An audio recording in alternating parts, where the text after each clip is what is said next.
जान के बिना रुके कटे रात दिन, जान के बिना रुके कटे रात दिन। एक दू दिन माल दोसर ले छी रे दोसवा। एक दू दिन माल दोसर ले छी। हर सुन रे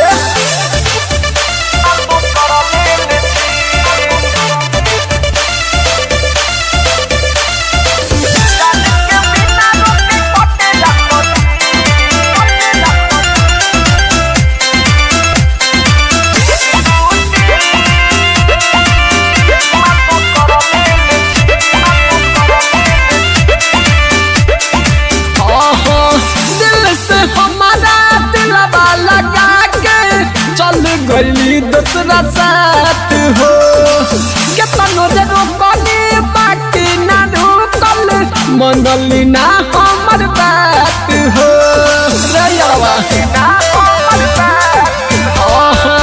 दिल से हमारा दिलवा लगा के चल गली दूसरा साथ हो केतनो रे रोकली बाकी ना रोकल मंडली ना हमर बात हो।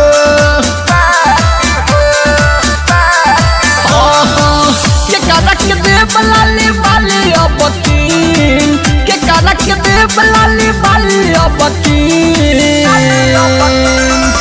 एक दू दिन माल दोसर ले छी रे दोसवा। एक दू दिन माल दोसर ले छी। Presented by Unique Films.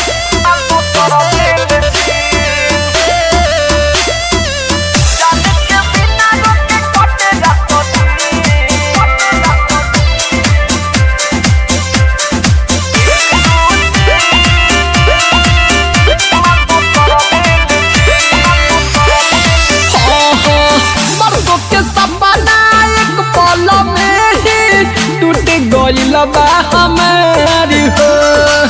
बड़ी पछतात बाद बेदर्दी बिकदम के प्यार हो।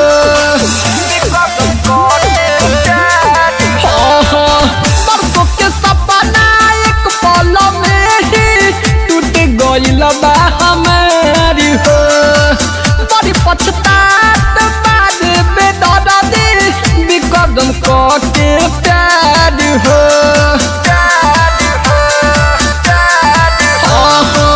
उड़ गइल बारे वो मपरा कसके नींद, उड़ गइल बारे गोलू गौतम के नींद। एक दू दिन माल दोसर ले छी रे दोसवा।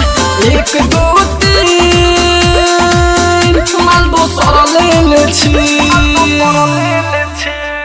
Recording by Bedardi Recording Studio, Sivhar.